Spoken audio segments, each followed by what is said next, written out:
The Silent Revolution. The Galactic Assembly's Grand Hall buzzed with its usual cacophony of translated conversations and environmental support systems. Administrator Vextal, a crystalline being from the Centauri cluster, observed the human delegation with growing unease. Something had changed about them in recent cycles, but she couldn't quite identify what. The humans had always been odd members of the galactic community, while other species focused on mastering singular domains. The Scatheri with their quantum computing, the Mercian with their bioengineering. Humans seemed content to dabble in everything, never excelling but never failing either. They were the generalists, the mediators, the ones who somehow managed to bridge impossible gaps between species. But lately, their mediocrity had begun to feel calculated. Report from Human Station Beta 9, her assistant chirped, crystalline appendages clicking against the datapad. They've declined another technology exchange. Vextal's crystalline form shifted colors, expressing concern. This marked the 12th declined exchange this cycle. The humans had always been eager participants in tech sharing before. Their excuse was always the same: budget constraints, resource allocation issues, timing problems. Yet their own research stations continued to grow. In the chamber below, Ambassador Chen Wei stood at the podium, delivering Earth's quarterly update.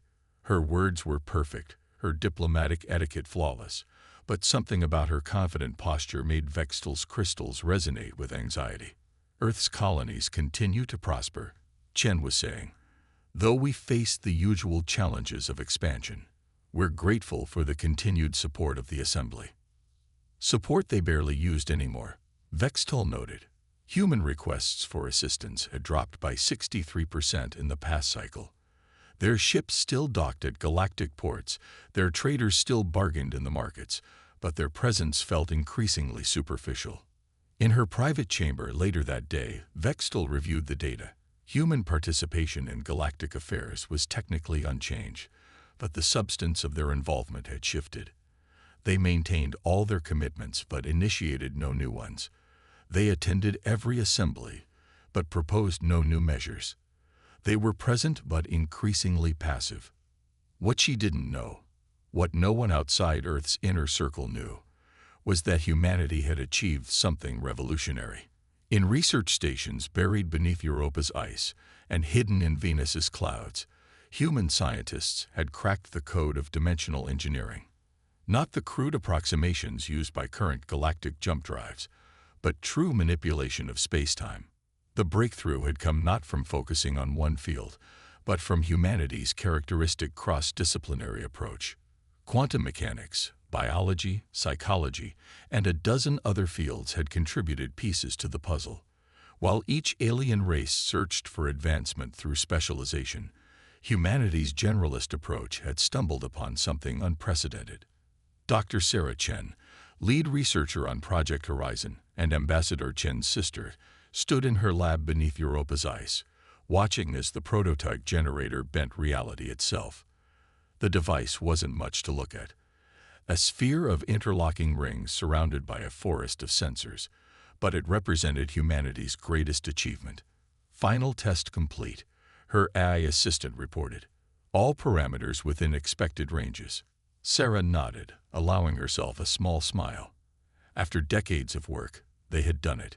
Humanity could now reshape space itself, create pocket dimensions, and potentially even access parallel universes.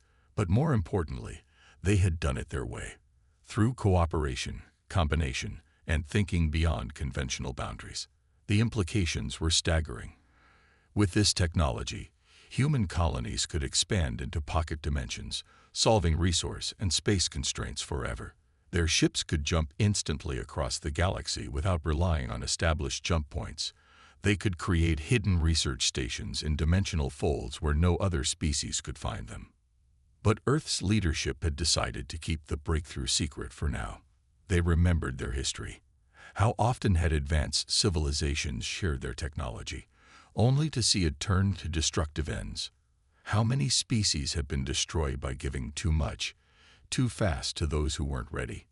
So humanity played its role, maintaining its place in galactic society, while quietly preparing for a future where they would no longer need to depend on anyone else.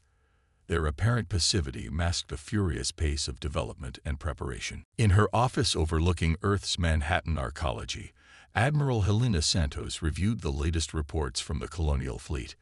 New colonies were being established in dimensional pockets across the galaxy, hidden from conventional detection. Research stations were being relocated to secure locations. Soon, humanity would be ready for the next phase. "We're ahead of schedule," her aide reported. "The Proxima facility just came online. That's our 20th dimensional sanctuary." Helena nodded, her weathered face showing no emotion. "And the evacuation protocols? Ready to implement at a moment's notice. We can have our people out of conventional space within 48 hours if needed." She turned to look out at the gleaming towers of the arcology, where millions of humans went about their lives, unaware of how their species' place in the galaxy was about to change. They had played the role of the helpful younger species for so long. Soon, they would show the galaxy what humanity could really do. But first, they had to finish preparing. Their revolution would be silent until the moment it wasn't. Power shift.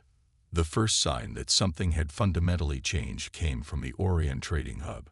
Zexpor, the station's logistics coordinator, noticed that human merchant vessels were deviating from their usual patterns.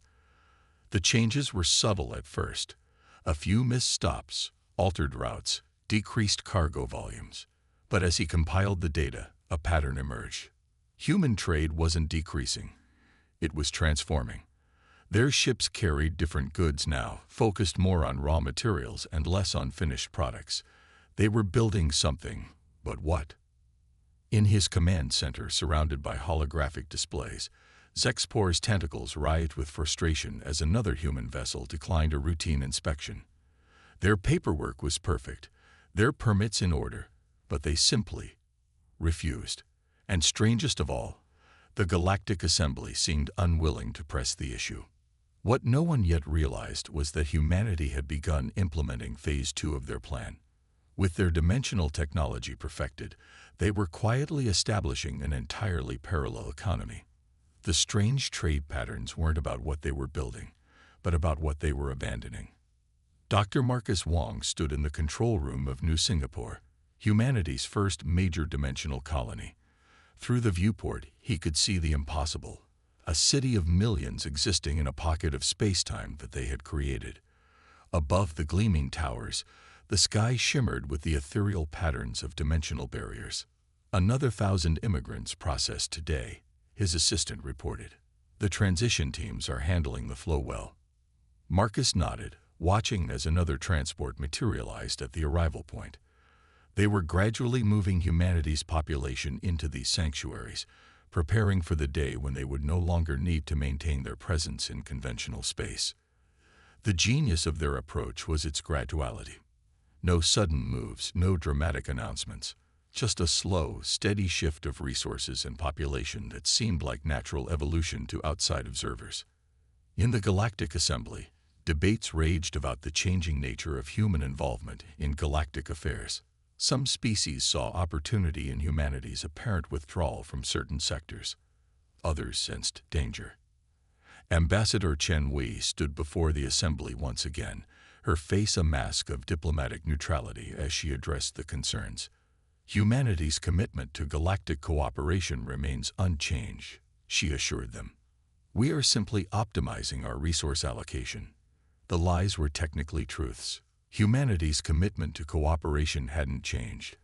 It had never been as deep as the other species believed. They were optimizing their resources by moving them beyond the reach of conventional space. In a secure facility orbiting Jupiter, Admiral Santos met with the Human Expansion Council. The holograms of Earth's leaders flickered around the table as they reviewed the progress of their transformation. "Phase 2 is proceeding faster than expected," the Admiral reported. "Our dimensional colonies are now self-sufficient. We can begin reducing our conventional presence more aggressively." The council members nodded in agreement. They had prepared for this moment for decades. Now, humanity would begin to truly flex its newfound power. Across the galaxy, human facilities began shutting down. Research stations transferred their operations to dimensional sanctuaries. Trading posts reduced their activities. It wasn't an evacuation. Not yet. But humanity's footprint in conventional space was shrinking, even as their true civilization expanded into realms no other species could access. The other races noticed, of course, but by the time they began to understand the scale of what was happening, it was too late to stop it. The breaking point. The Scathari Collective was the first to recognize the true scope of humanity's transformation. Their quantum computational networks detected anomalies in spacetime that defied conventional physics. Chief Analyst Kvorth, their highest-ranking scientist, presented the findings to an emergency session of the Galactic Assembly. These readings suggest manipulation of dimensional barriers on an unprecedented scale. Kvorth's holographic form flickered as it addressed the chamber. Our models indicate that humans have somehow mastered technology that should be centuries beyond their development level. The assembly erupted in chaos. The implications were staggering. If humans could control space-time itself, every assumption about their role in galactic society had to be reevaluated. In her dimensional sanctuary office, Admiral Santos watched the assembly broadcast with grim satisfaction. They'd finally noticed, she said to her staff. Initiate Phase 3. Across the galaxy, human facilities began disappearing entirely. Not just shutting down, but vanishing into dimensional pockets, leaving behind empty buildings and confused alien observers. The careful pretense of normal evolution was no longer necessary. The Martian attempted to investigate a human research station in their territory, only to find it had vanished completely, leaving no trace in normal space. Their most advanced sensors could detect distortions in reality where the station had been, but they couldn't penetrate the dimensional barrier. Ambassador Chen Wei made her final appearance before the assembly. This time, there was no pretense of diplomatic niceties. Humanity has evolved beyond the need for conventional spatial limitations, she announced. We will maintain diplomatic relations, but on our terms. Any attempt to interfere with our dimensional territories will be considered an act of war. The threat was clear, even if the assembly didn't yet understand how completely humanity had outmaneuvered them. How could they fight an enemy that could simply step sideways out of reality? Desperate measures. The galactic powers didn't accept their new reality quietly. The Scathari Collective launched an ambitious program to replicate human dimensional technology. The Martian attempted to use their bioengineering prowess to create organisms that could detect and possibly breach dimensional barriers. The Centauri cluster began stockpiling resources, preparing for a possible conflict. But humanity had planned for this too. Their dimensional sanctuaries were completely self-sufficient, their new technologies decades ahead of anything their former peers could develop. They had used their years of apparent mediocrity to study every other species' capabilities and limitations. Dr. Sarah Chen, now Director of Dimensional Research, reviewed the latest reports of alien attempts to breach their technological advantage. They're still thinking linearly, she told her team. They're trying to solve this piece by piece, the way they solve everything. They don't understand that our breakthrough came from combining disciplines in ways they never considered. The Galactic Assembly attempted economic sanctions, only to discover that humanity's new dimensional economy was completely independent of conventional space. They tried diplomatic pressure, only to find that humans were perfectly comfortable conducting relations through dimensional windows that could be closed at will. Some species attempted more aggressive measures.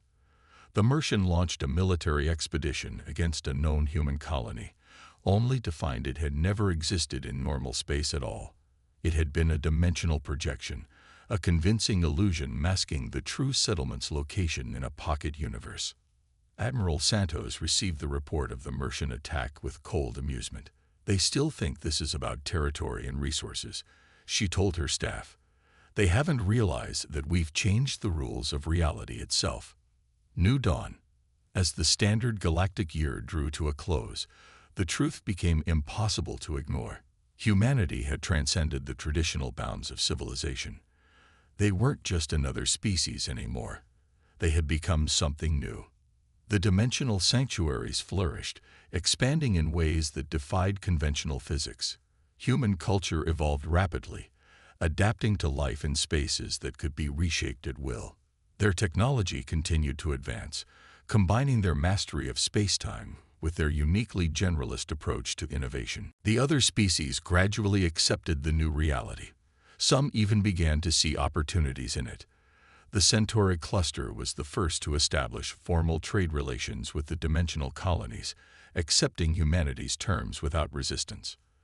Others followed, recognizing that fighting the inevitable was pointless. Dr. Marcus Wong stood in the central plaza of New Singapore, watching as alien diplomatic delegations arrived through carefully controlled dimensional portals. The humans had finally agreed to show their former peers what they had built, on their own terms. "They're beginning to understand," Ambassador Chen Wei said, standing beside him. "This isn't about power or dominance. It's about potential, about what's possible when you stop accepting limitations." In her command center, Admiral Santos received the final reports. The transition was complete. Humanity had fully emerged from its chrysalis of apparent mediocrity, revealing its true form to a galaxy it was still struggling to comprehend what it had witnessed. "Begin Phase 5, she ordered. "It's time to show them what partnership with a dimensionally ascended species really means." The galaxy was entering a new era.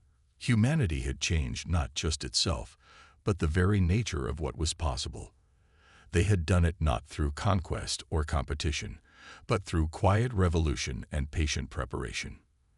In the end, they hadn't needed to fight for their place in the galaxy. They had simply stepped sideways into a new reality, leaving the old paradigms behind. The universe would never be the same, and that was exactly what humanity had intended all along.